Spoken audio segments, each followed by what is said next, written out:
Olá, gente, tudo bem com vocês? Espero que esteja todo mundo bem, tá? Vamos dar continuidade ao estudo dos seres vivos. E aí, nesse momento, vocês vão pegar a apostila de vocês e vão lá na página 255, né? Vão pegar o livro na página 255 e nós vamos começar a falar agora sobre os plateumintos, tá? Nesse momento, vamos falar também sobre os nemateumintos. Então, o que acontece? Nesse capítulo, a gente vai estudar esses vermes.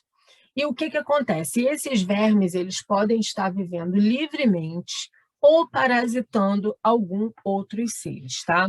Esses parasitas eles podem provocar doenças, tá, em animais, que são chamados de verminoses. Começando aí pelas características gerais, né, dos plateumintos. Os plateumintos, eles são vermes que têm um corpo achatado, tá? Pertencentes ao grupo dos plateumintes.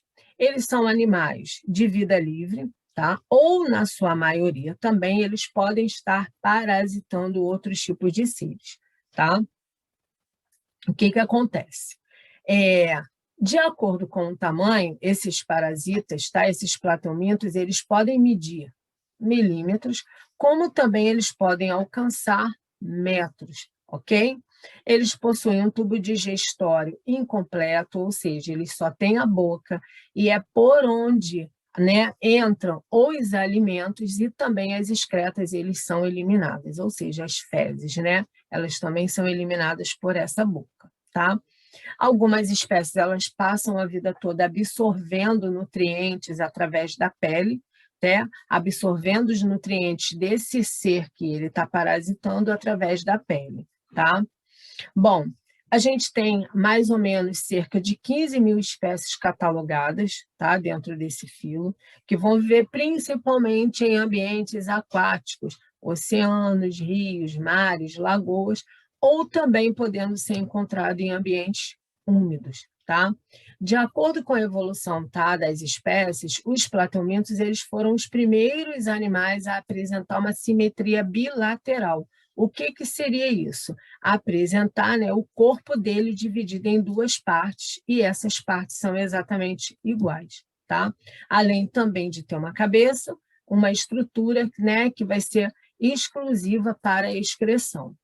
Esse filo ele pode ser dividido em 3 classes, né, dos tubelários, que são aqueles plateumintos de vida livre, tá? Que na sua maioria eles são aquáticos, são predadores e são necrófagos, ou seja, eles se alimentam de matéria orgânica, né, que já está em decomposição. Os trematóides, que são aquelas espécies parasitas que podem ter 2 tipos de hospedeiros, tá? Um intermediário e um definitivo, como, por exemplo, o esquistossomo, que causa a esquistossomose, e os cestoides, que são endoparasitas que não possuem um sistema digestório, como, por exemplo, a tênia, né? Ou a famosa solitária. Começando aí de plateumintos, a gente tem um exemplo aqui das planárias, esse bichinho simpático aí.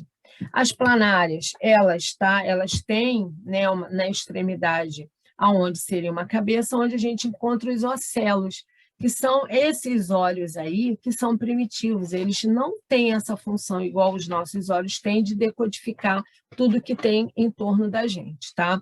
Eles são sensoriais, eles permitem que esse animal ele consiga perceber o contraste, tá, entre o claro e o escuro. Outra coisa que a gente vê na planária é a região dorsal, a região ventral, que seria a parte de baixo. Essa boca dela apresenta essa faringe, tá? No caso aqui, a faringe ela está protraída, ou seja, quando esse animal ele está se alimentando, essa faringe ela sai, aí ela consegue colher esse alimento, né, para que vá para dentro do animal. E também as excretas vão ser eliminadas por essa boca. E outra estrutura que a gente vai encontrar é esse coro, né, genital, por onde vai acontecer a reprodução dessas planárias. Bom, continuando aí as planárias, tá? Ela tem um sistema de reprodutor masculino e feminino. Durante a reprodução sexuada, as duas planárias elas vão trocar o material genético, né, os espermatozoides, para poder também fecundar o óvulo, tá? Uma fecundando o óvulo da outra. Uma outra coisa que a gente tem que observar nas planárias, que ela tem uma reprodução também assexuada. Então, olha o que a gente vê aqui. Uma planária, se ela for cortada, cada pedaço desse vai originar uma nova planária. Ou seja, nessa reprodução sexuada não vai ter essa troca de material genético, não vai precisar do indivíduo macho e do indivíduo fêmea.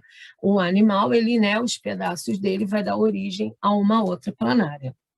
Outra plateuminto que a gente tem aqui é a tênia, né, ou a famosa solitária, né? Ela é um parasita que a gente encontra no intestino, é solitário porque uma solitária ela pode alcançar até mais ou menos 2 metros, então não tem espaço para outra solitária viver junto com, né, a solitária. Bom, continuando aí, o que a gente tem? A gente tem a cabeça da solitária, que possui essas 4 ventosas, tá? Para que ela possa se prender nesse hospedeiro.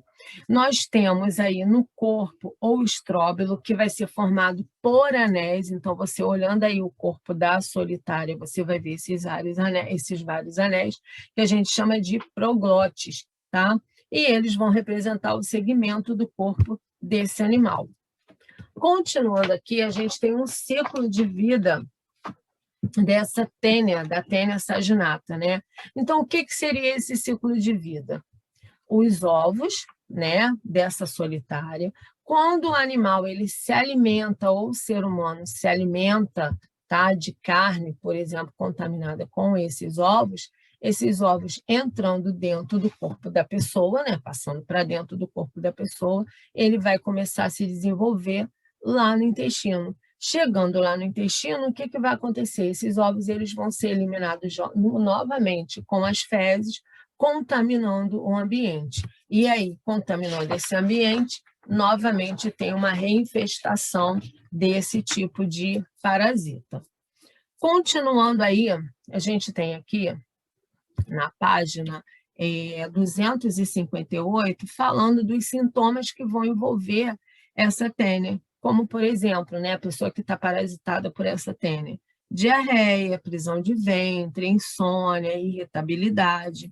Há também a perda de peso. Por que tem a perda de peso? Porque esse parasita ele vai se alimentar dos nutrientes, né, desse hospedeiro. Então, a pessoa se alimenta e nem todos esses nutrientes vai nutrir o corpo da pessoa, vai nutrir o corpo da tênia, tá? Bom, caso o ser humano ele venha ingerir alimentos contaminados, esses ovos dessa tênia, como eu falei, poderá desenvolver a doença que a gente chama de cistercose. E o que pode acontecer? Esses cistercos eles podem chegar à região do cérebro, onde vai causar uma doença que a gente chama de neurocistercose, que vai ser a forma mais grave dessa infecção.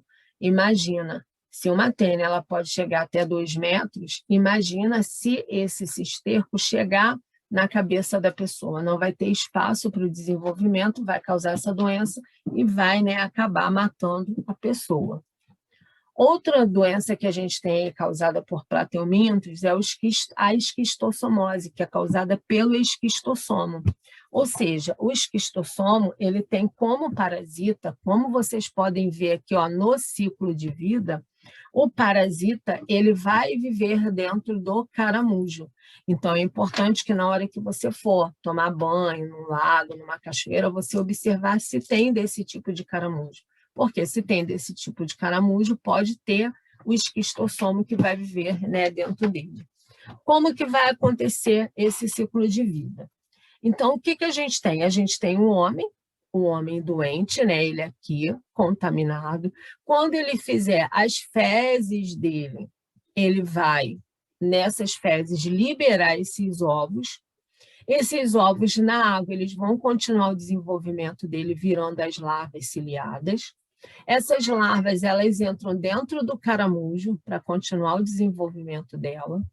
Depois, ela sai desse caramujo, ou seja, essas larvas já chamadas de cercárias.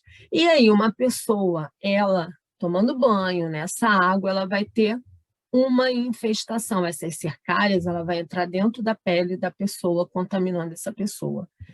No caso, a esquistossomose, ela tem uma doença que a gente chama assim, coçou, pegou.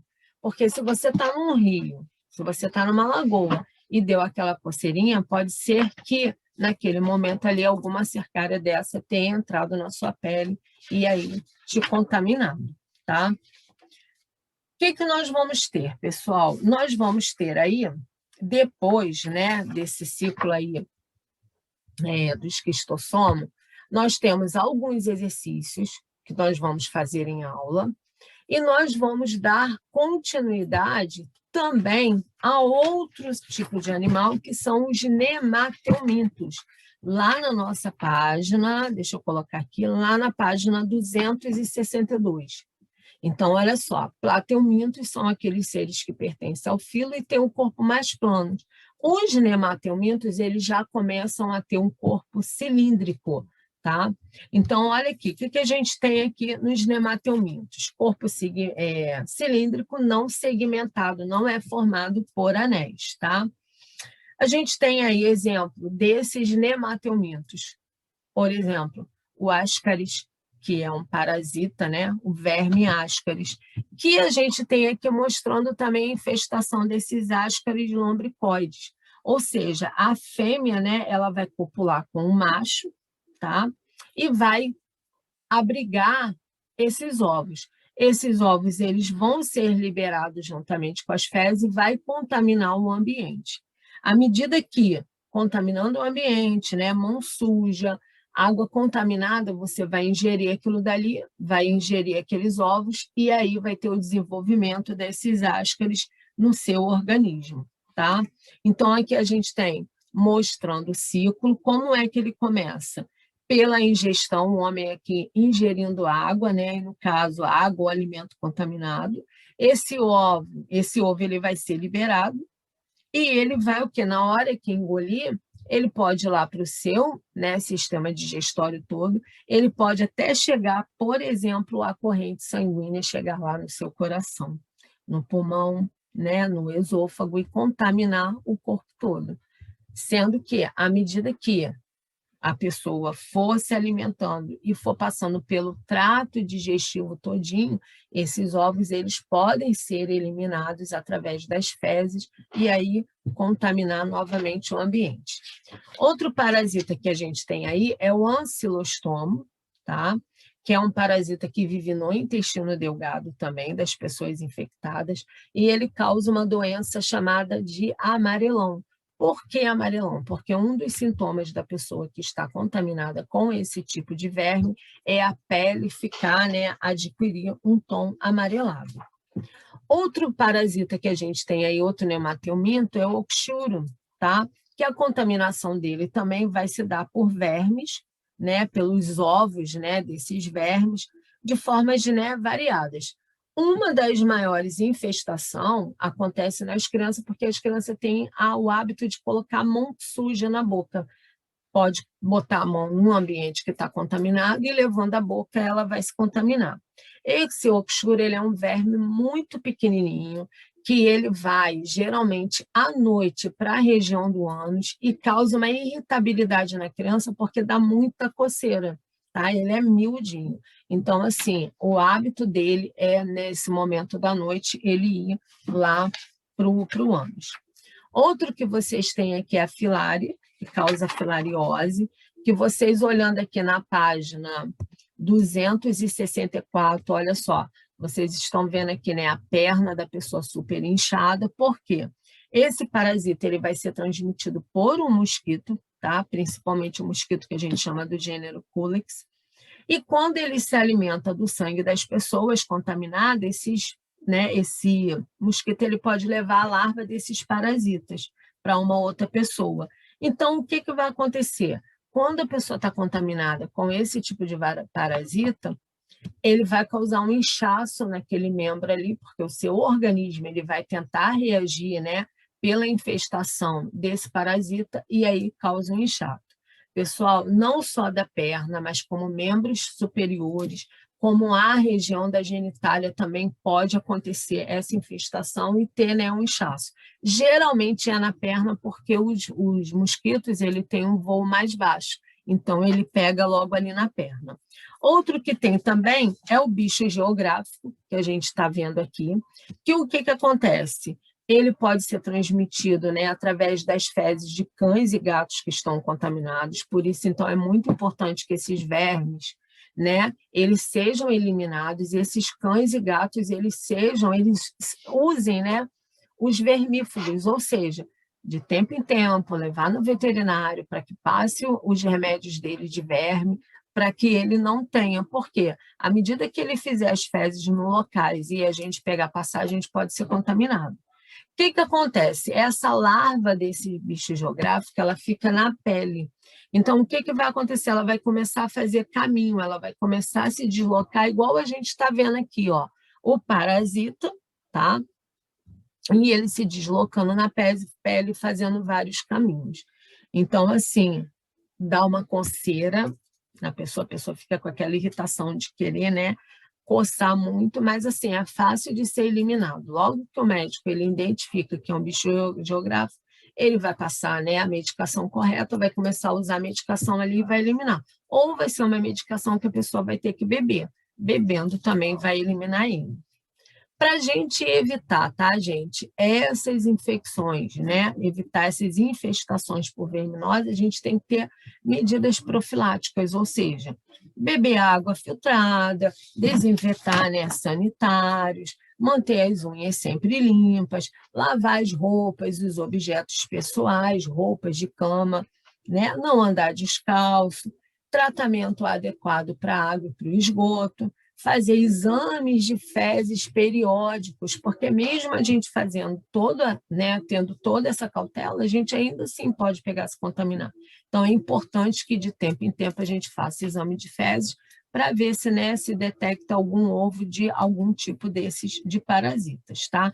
Cozinhar bem os alimentos, né? A carne mal passada não é legal, porque pode estar contaminado com algum ovo desse verme, e aí na hora que você ingerir, né, não matou o verme, esse verme vai contaminar você, tá? Então, pessoal, vocês vão fazer a leitura, tá? Plateumintos, vai ficar o dever para a gente responder agora na aula, e os nemateumintos, os exercícios relacionados a nemateumintos, ele vai ser para ser feito em casa, e na próxima semana a gente fazer a correção, tá? Qualquer dúvida que vocês tenham, vocês venham lá no grupo, para que eu possa esclarecer as dúvidas de vocês, tá bom? Pessoal, se cuidem, tá? Até, né, a próxima, tá bom? Qualquer dúvida, como eu falei, me falem, tá bom? Beijos, beijos, beijos.